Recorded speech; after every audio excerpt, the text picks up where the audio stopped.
the shaman are very strange people. And it's very difficult to know how long archaic people have been practicing shamanic rituals, but we know that it's tens of thousands of years. And we also know that most of the shamanic rituals and the visions that accompany them are induced by some kind of hallucinogenic substance. And it depends on the culture what the hallucinogenic substance is. But one of the things that's quite interesting about them is that they all have basically the same chemical structure, and I'll show you that in a minute. So the shaman, people who are chosen to be shaman are basically, you might think of them as the repositories of the oral tradition of the culture.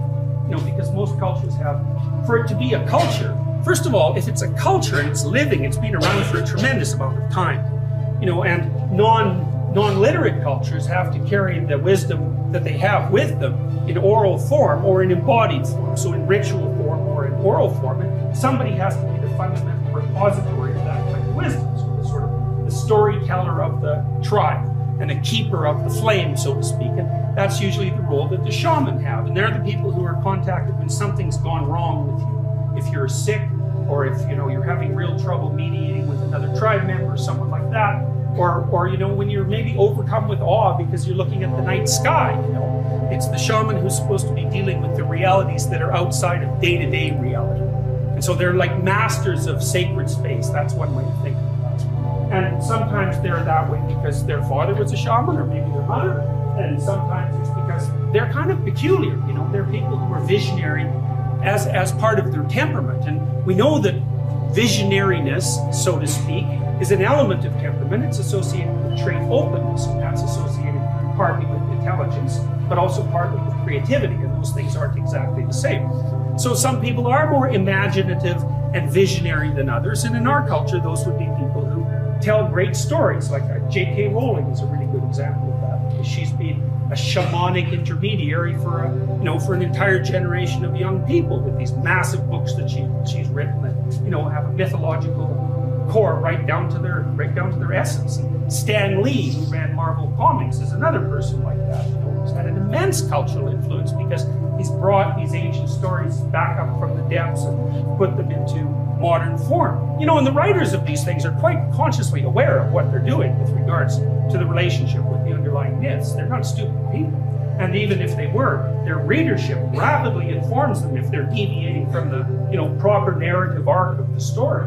Because all those superheroes have their dedicated cults of followers, and they make bloody sure that the new writers don't mess around with the story. And so not only is it top down from the writers, but it's also bottom up from the readers. So they're all participating in the construction of a continuing cultural apparatus. So spontaneous vocation, well, you're sort of designed for it. Hereditary transmission, well, it's a familial issue. And then there's the personal quest issue too. So that's sort of associated with spontaneous vocation. So, and the personal quest element would be, there's always people in every culture who are fundamentally obsessed with the pursuit of meaning.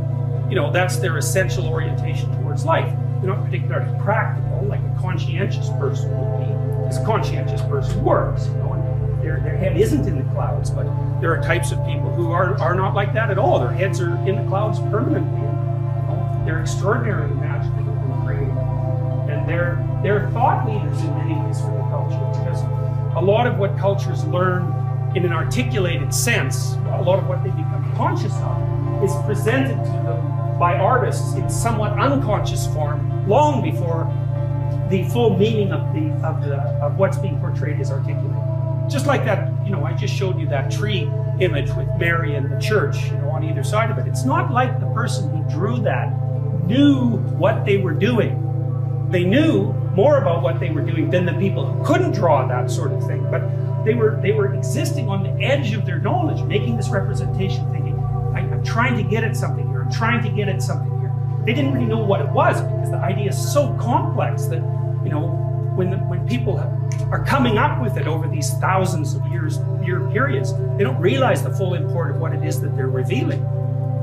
Some of you may have heard the idea that the left hemisphere is more linguistic than the right hemisphere is, that the left hemisphere is specialized for language and the right hemisphere is specialized for non-verbal imagistic communication. The left hemisphere has a pretty well-organized microstructure, and the right hemisphere is more diffuse as well. But Goldberg thought that it isn't language versus non-language, it's routine versus novelty. Goldberg believed that the right hemisphere, so you have very old systems underneath both cortical hemispheres that do things like respond to anomaly, to the thing that doesn't fit, to the predator in the distance. Some of that's extraordinarily fast, so that would be like a snake reflex that can move you away from a snake in less time than it takes the snake to bite. And it's really a reflex, it doesn't even hit your brain, it's really super fast. And then there's a defensive crouch that's instantiated higher up in the nervous system, but that's still remarkably fast. And then there's fear as an emotion, and the orientation of attention, and then there's the cognitive processing, and that all streams out across a time span, right? And maybe that time span is half a second. So, and that's really a long time if something is attacking you. So you got those initial responses are quite primitive, but they're extraordinarily fast. All right, so there's subcortical structures that orient you towards novelty and prepare you for freezing or for attending. And the right hemisphere seems to be dominated by those systems. So imagine that what happens is that something threatens you, you orient towards it, the right hemisphere produces a bunch of images about what it might be. So imagine that's what happens when a child is afraid of the dark. The child's on the bed, they're afraid of the dark, they're crouched because they're frozen like a prey animal, and their right hemisphere is producing monsters to inhabit the darkness that are the child's hypotheses about what might be out there. So I think when we go into solitude, we shut off the external stimulation and we let the dreaming part of our mind emerge. And that's this nonverbal pattern detector that thinks in images. And it's the thing that mediates between what we don't understand and what we do understand. Like, if you understand it completely, you can say it and you can act it out. If you don't understand it, you represent it in images. And there, it's the emotion, fear, withdrawal, paralysis, and then that manifests itself in an image of what that might be. And that image is the basis for the story, and it's the basis for further development of the idea. And to go into isolation is to let those images emerge and to dream a little bit. And then that moves you ahead into the future. Remember what happens when God throws Adam and Eve out of paradise. They become aware that they're going to die, right? The future becomes a problem. Because you could say the future is the place of all potential monsters, right? And so just the monster that you have right in front of you, it's like, yeah, well, you get rid of that, but that doesn't solve your problem, does it? The problem is, how do you exist in a world full of monsters? And part of that answer is, well, you become a monster yourself. 如果您也喜欢这样的生活智慧，请帮我按赞、订阅并打开小铃铛。您的关注是我们最大的动力。